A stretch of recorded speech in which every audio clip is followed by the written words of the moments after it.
Okay, this is a quick tip video, you might say, about doing outlines automagically. And if you want to understand kind of where this is coming from, there are videos I posted not too long ago that showed how I do the same thing in Krita. This is how I do it in Blender, or at least it was how I did it until I found a much better way. So here's what you have. You have this this character right here, and if we zoom in really close, you'll see that there are no outlines around the outside. So the idea is that we're avoiding ink and paint by simply drawing in blocks of color and then judiciously putting outlines over the interior part as needed.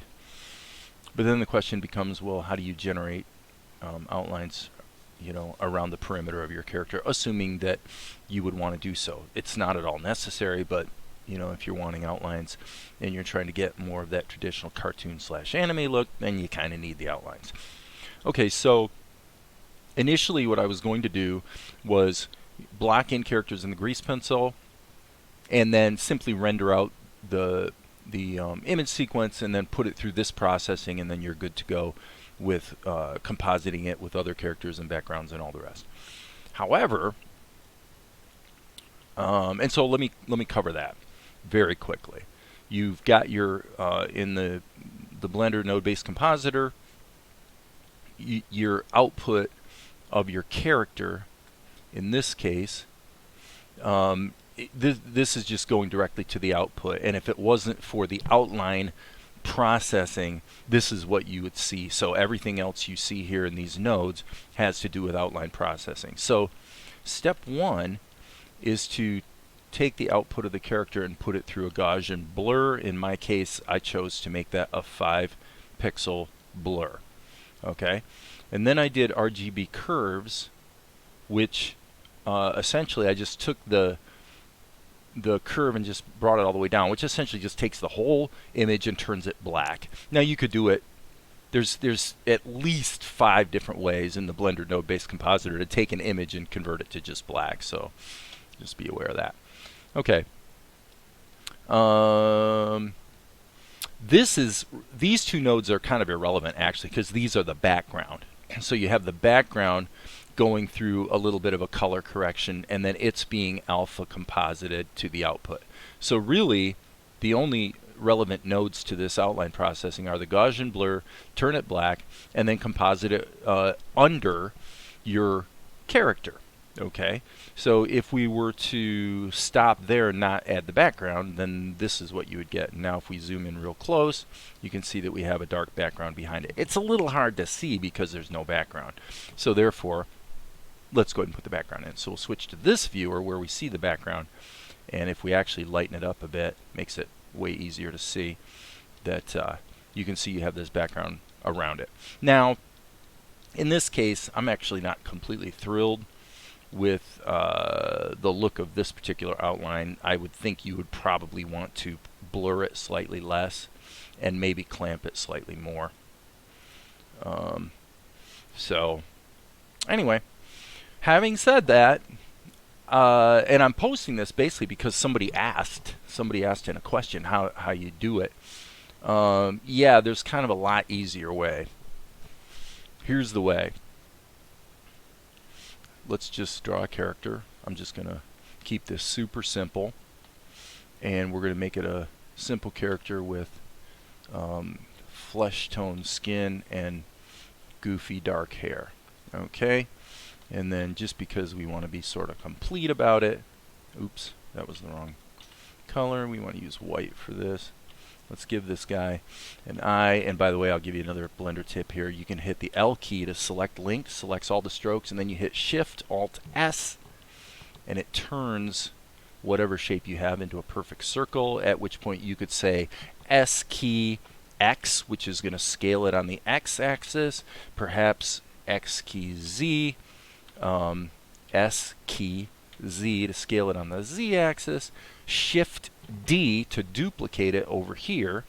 And now, in many cases, what I might do is go Shift D again, hit Shift Alt S, turn this into a circle, shrink that baby down, grab the black color, and then I'm going to hit Control M, which is going to take that stroke and switch it to whatever is the currently active color. Hit the G key to go, Shift D to duplicate, and perhaps I might even, let's say, put a mouth on my character, or even a nose. Now the mouth really should have been black, but that's easily fixed by selecting the black color, grabbing the stroke, and again hitting Control M. Okay, that gives us the mechanics of drawing a character. So now the question becomes, well, how do you do this Automagic outline? Well, it's quite simple actually. What you do is you make a duplicate of this layer that contains your sketched character, and then you would isolate that layer, which for me is the star key. So I put my mouse over the 3D workspace and I hit star, and what it did was that's the hotkey I have set up to, let's see what they call it here. Can't remember what the terminology Blender uses for soloing a channel, so you'll have to look that up on your own. But solo the channel, okay, and in this case, to make everything easier to see, I'm going to turn this layer off. Okay, so what we're seeing now is the duplicate. All right, this is the original, this is the duplicate. Okay, so now I'm just going to hit the A key to select all the strokes in that layer, and then again, because my black is selected here, I'm going to hit Control M. Okay, so now I turn this layer back on, and I can go ahead and unsolo this layer. Okay, and then the idea is you want this black layer to be behind, so therefore I'm going to move it up in the stack, because Blender works the complete opposite of Krita. In Krita, anything on top is on top, whereas in Blender you would think of it more like the signal flow is going down through the stack, and so the last thing in the stack is actually on top. Okay, that's it. Well, those outlines are a little lame. Well, the answer is right here. You've got this ability to tweak the overall line thickness for a layer. So if I go ahead and crank the thickness, okay, was that pretty easy? Instant outline. And if you want to tint the color, if you don't want to deal with the color here, you can actually just use the tint factor to go ahead and make it whatever color you want it to be. So I might turn this to, let's just turn this bright red, and then if we turn the factor up, our lines slowly become that color.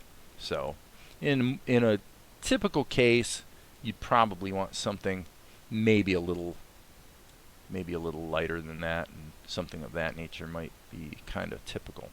Okay, and so that's basically it. And then again, as I say, judiciously, what I might do is grab my old dip pen here and just use the D key. Let's hit the Z and just kind of basically do some sketching here. Now, to make sure what's going to come out in the render is kind of sort of what I think it should be, what I'm typically going to do is do a quick render and see what the size of everything is. When you're working with the grease pencil, really you want to work with just to be careful about how things are going to render. You want to always be checking things at the size they're actually going to render. This was changed in Blender 2.8 where the grease pencil strokes are, let's say they scale properly. In Blender 2.79 they really don't, but I've never found this to be a deficiency that actually mattered a hill of beans. So anyway, there's my character. And obviously if you get to the point like I have here where you realize you forgot to give the guy some ears, then that can present a bit of a problem. You would have to add your ear, and then again you would have to actually copy. Well, actually, let's look at how to do that real quick. Actually, probably not a bad idea. So what you would do if you had to make a correction like this is you'd hit the L key to select linked, and then you'd actually Shift D to duplicate the stroke. Okay, so you can see I duplicated the stroke, and then I'm going to hit the M key. Actually, probably I first should go ahead and color it. So I'm going to take the ink color, and I'm going to hit Control M. Hello, Control M. Okay, and then what I'm going to do is actually just hit the M key. So for the way my hotkeys are set up, Control M takes the strokes and moves it to a color, whereas just the M key moves it to a layer. And the M key moving it to a layer is a default in Blender 2.79. I think Control M to move it to a color is not a default. So you'll have to set up that hotkey yourself. I hit the M key here, and I move this to this layer, and as you can see, because this layer has the tint and the let's call it the swelling of the outlines already baked in, now I was able to make that correction fairly quickly. Then I can come back to my main layer and boom, boom, and our character's done. Unless we're going to say that we need another correction for his right ear. And if I hit F10, you can see that looks pretty good. And that's that. So there you go. The whole thing of doing Automagic outlines actually probably takes about 1 minute or so. Took 10 minutes to explain though. So anyway, that's it. As you guys know, there will be more later.